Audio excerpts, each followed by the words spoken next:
কি ব্যাপার ভাইজান, আজকে মাসের 15 তারিখ এখনো ভাড়া দেন নাই কেন? ভাই ভাড়া তো একটু দেব, একটু সমস্যা হয়েছে। আসেন না একটু ভিতরে কথা বলি। না আমার তো কাজ আছে, আমার বাইরে যেতে হবে, আপনি তাড়াতাড়ি ভাড়াটা দেন। ভাই একই বাসায় থাকি, আপনি উপরে থাকেন আমি নিচে থাকি, কখনো কথাই হয় না। আসেন না প্লিজ একটু বসেন। আচ্ছা কি বলবেন বলেন তো, কিসে? না এইভাবে হয় না, আপনারা টাইমলি ভাড়া দিয়ে দিবেন। আসেন।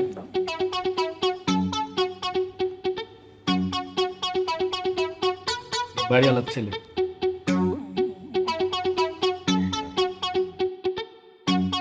ভাই আসলে এই মাসে একটু প্রবলেম হয়েছে।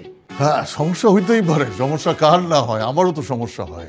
কোনো সমস্যা নাই, আপনার যখনই সুবিধা হয় তখনই দিয়েন। আপনি 2 মাস পরে দেন, 2 বছর পরে দেন, যখনই ইচ্ছা তখন দিতে পারেন। আর এই বাড়িটা তো আপনাদেরই, আপনারা ভাড়াটিয়া, আমরা মালিক হইলেও আপনাদের ছাড়া তো আমরা অচল, তাই না?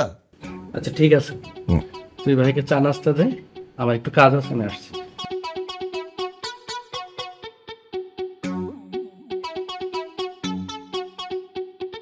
আমি তাহলে চা করে আনি। না আপনি বসেন, চা লাগবে না, আমি চা খেয়ে আসছি। যে আপনি বসেন, আপনি বসলেই হবে। আচ্ছা দেখেন তো আমরা 7 দিন জন্য কত জায়গায় যাই একটু সৌন্দর্যের আশায়, অথচ সৌন্দর্য আমাদের হাতের কাছেই থাকে। আপনাদের বাসা এটা জানতাম না, আচ্ছা দেখাও তো হলো। হ্যাঁ কয়েকবার দেখা হয়েছে, 2 বারের মতো দেখা হয়েছে। আরে এত জানার তো কিছু নাই, এই বাড়িটা তো যে কারোরই হতে পারে, আপনারা আছেন এটা তো আমাদের ভাগ্য। না কি বলেন,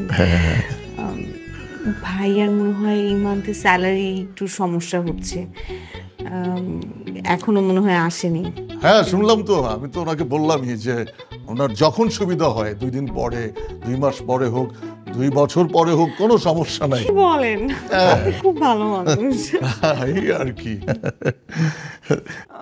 আপনি আমার নাম্বারটা রাখেন, হ্যাঁ ধরেন আপনার নাম্বারটা ডায়াল করে দেন। হটলাইন, আপনার যে কোনো দরকারে আমাকে কল করবেন। আপনার কোথাও ঘুরতে যেতে ইচ্ছে করলে, রেস্তোরাঁয় খেতে যেতে ইচ্ছে করলে, কোনো কিছুর বিল দিতে ইচ্ছে করলে, পানির বিল, গ্যাস বিল, অবশ্য সেটা তো আপনার দিতে হয় না, ওটা তো আমরাই দিই। মানে যে কোনো রকমের বিল আর কি, কোনো কিছু কুরিয়ার পাঠাতে হলে, কুরিয়ার আনতে হলে, পার্সেল কালেক্ট করে নিয়ে আসতে হলে আমাকে জানাবেন। হ্যাঁ আর আসলে জেড তো না? জেড। হ্যাঁ আচ্ছা জেড। হ্যাঁ এরকম প্রতিবেশী তো আসলে দরকার, মানে বন্ধুর মতো, মানে বন্ধুই তো না? বন্ধুই। হ্যাঁ আমি প্রেম, প্রেম, খুব সুন্দর না? হ্যাঁ